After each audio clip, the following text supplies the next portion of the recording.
تو وہ تو سمجھ آتی تھی، لیکن یہاں پہ ہوتیز کے پاس تو ایسے کوئی بنکرز نہیں ہیں اور اتنا کوئی پہاڑی کوئی اس قدر کو مشکل ٹیرینس میں وہ نہیں بیٹھے ہوئے، تو ان کے اوپر وہ استعمال کر رہا ہے. بیسیکلی وہ ایران کو یہ سب کچھ دکھا رہا ہے. اچھا ادھر سے تو ہوتیز میں بتا رہا تھا، ادھر پھر یہ ہے کہ حماس تو ہے ہی ہے، اور پھر یہ کہ حزب اللہ کون سی ختم ہو گئی ہے. تو اسرائیل ڈائریکٹ خطرے میں رہے گا. تو یہ طاقت ایران کی تو ہے، اس کو تو مانے بغیر ہم آگے نہیں چل سکتے. اب وہ کہتا ہے جی امریکہ کے طرف سے کہ انہوں نے ابھی کچھ تھوڑی دیر پہلے انہوں نے اپنی ایک ویڈیو جاری کی ہے امریکن ایئر فورس نے، اور جس میں انہوں نے ایون کہ یہاں تک وہ لے گئے ہیں کہ اگر یہ کنفلکٹ کی طرف ہی جانا ہے، اگر یہ حملے کی طرف ہی جانا ہے، اگر یہ جنگ کی طرف ہی جانا ہے، تو پھر اس میں نیوکلیر ویپن بھی استعمال ہو سکتا ہے. اس ویڈیو میں یہ اشارہ دیا گیا ہے. اور اس میں پھر جو ہیوی جو بوم ہیں ان کا بھی کہا گیا ہے کہ یہ بھی گر سکتے ہیں. اب انہوں نے یہ کیا. کل رات جو ٹرمپ ہے وہ سچویشن روم میں بیٹھا رہا، یعنی کہ وائٹ ہاؤس کے اندر ایک سچویشن روم بن گیا ہے، جو کہ اچھا سچویشن روم تو ہوتا ہی کسی ایسی سچویشن کے لیے ہے جو وار لائک سچویشن ہو، جس میں جنگ جیسی کیفیت ہو.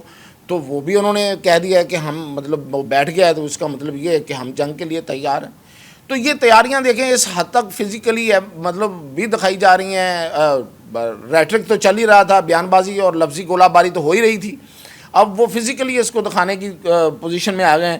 اس کے علاوہ امریکی جو وزیر دفاع ہے اس نے جو ایک انٹرویو دیا اور اس میں اس نے پھر ساتھ فوٹیج چلوائی ہے، جو میں ابھی ہوتیز کا بتا رہا تھا کہ وہ کس طرح سے بوم کر رہے ہیں.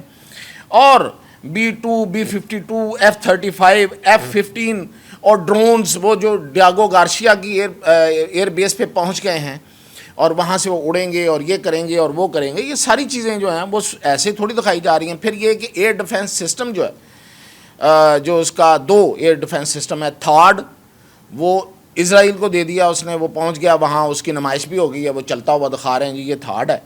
اور اس کے علاوہ جو پیٹریاٹ ہے اس کی جو بٹالین ہے وہ پوری جو ہے وہ پہنچ گئی ہے. اب وہ پیٹریاٹ کس کے لیے پہنچا ہے؟ تو وہ بیسیکلی میں آپ کو بتا دوں کہ وہ سعودی عرب کے لیے پہنچا ہے، کہ سعودی عرب کو بھی پروٹیکٹ کرنا ہے ان کیس کے کنفلکٹ اتنا بڑھتا ہے کہ سعودی عرب کے اوپر بھی اٹیک آتا ہے. اچھا ہوتیز تو اٹیک کریں گے ہی کریں گے، ان کا تو وہ روایتی دشمن ہے پرانا، وہ ان کو اپنا دشمن سمجھتے ہیں. تو وہ اس کے لیے وہ جو جنوبی کوریا سے 73 فلائٹس چلی ہیں، 73 فلائٹیں جو C-17 ان کا جو کارگو جہاز ہے امریکی ملٹری کا، اس نے 73 فلائٹس وہاں سے لی ہیں اور یہ سارا سامان اس نے یہاں لا کے رکھ دیا ہے. اور 1500 اس میں صرف اس پیٹریاٹ بٹالین میں 1500 اس میں فوجی اور ماہرین ہیں.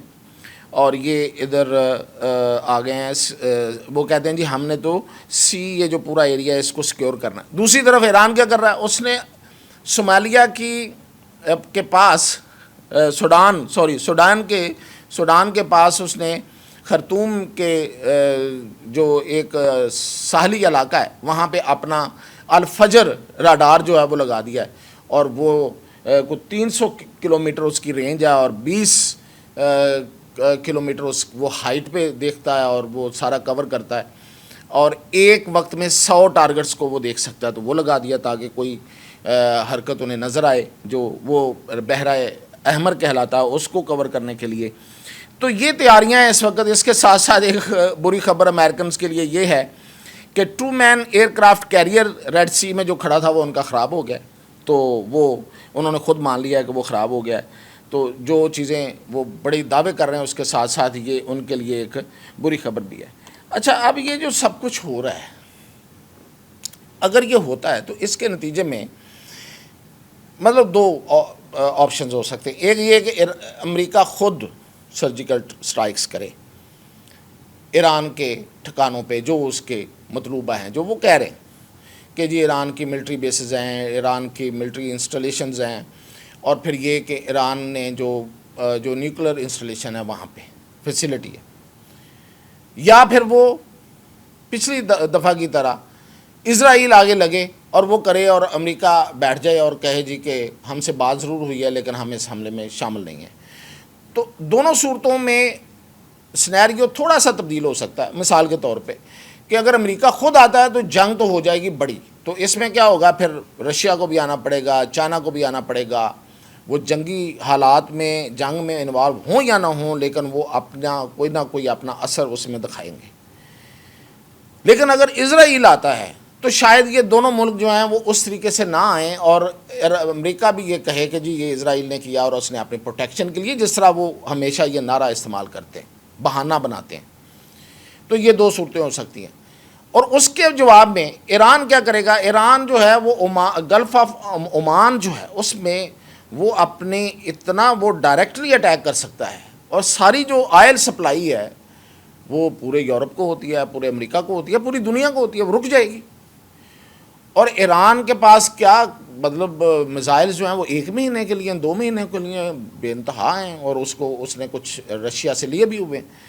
تو یہ تو ایک بہت بڑا میس ہو جائے گا پوری دنیا کو، اور ادھر سے جو ٹریفک جتنی ساؤتھ ایشیا سی سے آتی ہے، ساؤتھ چائنا سی سے آتی ہے وایا آبنائے ملاقہ وہاں سے، اور پھر یہ پورا بحیرہ ہند، اور پھر آگے بحیرہ عرب، اور پھر ساتھ بحر الکاہل، اس کی طرف جتنی ٹریفک ہے ادھر سے آنے والی اور ادھر سے جانے والی، ساری کی ساری جو ہے وہ ہالٹ ہو جائے گی۔ تو یہ پوری دنیا رک جائے گی ایک لحاظ سے۔ تو یہ اتنا بڑا میس ہو جائے گا کہ شاید اس کو برداشت کرنا، سنبھالنا تو خیر اور بات ہے، برداشت کرنا مشکل ہو جائے گا۔ اور پھر میں نے جیسے کہا کہ سعودی عرب جو ہے وہ خطرے میں آ سکتا ہے، اور باقی جو ملک ہیں وہ بھی آ سکتے ہیں، اور ایران پہلے ہی یہ وارن کر چکا ہے کہ اگر کسی کی فضائی حدود استعمال ہوئی تو خبردار ہم اس کو دشمن سمجھیں گے۔ تو اس ساری صورتحال میں کون کیا حاصل کر رہا ہے؟ تو میں اینڈ پہ آپ کو کچھ اشارے دیتا ہوں۔ ایک تو یہ کہ ایران کو کہا جاتا ہے کہ جی یہ دکھائیں، یہ والا حصہ دکھا دیں، یہ والا حصہ دکھا دیں، یہاں آپ کیا کر رہے ہیں، یہاں آپ کیا کر رہے ہیں، یہاں پہ سینٹریفیوجر لگے ہوئے ہیں، سینٹریفیوج، یہاں پہ وہ اس کی افزودگی ہو رہی ہے یورینیم کی۔ تو وہ کہتا ہے یہ بھی دیکھ لیں، یہ بھی دیکھ لیں۔ وہ کہتے ہیں نہیں 10ویں منزل دکھائیں، اس کے بعد 10ویں منزل دیکھ لیں، مثال دے رہا ہوں۔ وہ کہتے ہیں نہیں 11ویں منزل پہ کچھ ہے، تو کہتے ہیں 11ویں منزل ہے ہی نہیں۔ تو مطلب یہ کہ وہ وہیں پہ رہے گا جو کچھ ہے۔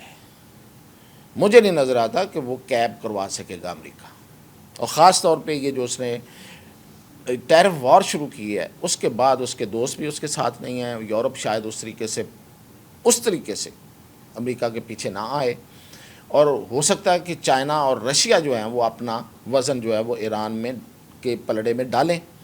تو اس لحاظ سے فائدہ ایران کو مجھے نظر آ رہا ہے، اور دوسرا فائدہ جو ہے وہ سعودی عربیہ کو ہے، اور سعودی عربیہ جو ہے وہ اپنا ایٹامک پروگرام جو ہے وہ آگے بڑھا رہا ہے یا بڑھ چکا ہے۔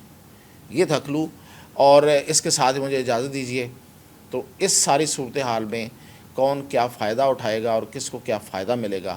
تو مجھے تو اسرائیل کا کوئی تھوڑا بہت فائدہ اس میں نظر آ جائے تو آ جائے، امریکہ کا نقصان ہی نقصان ہے، اور باقی 2 فائدے میں نے آپ کو بتا دیے ہیں اور ایک کلو بھی دے دیا ہے۔ تو اجازت دیجیے، مزید اپڈیٹ کے ساتھ حاضر۔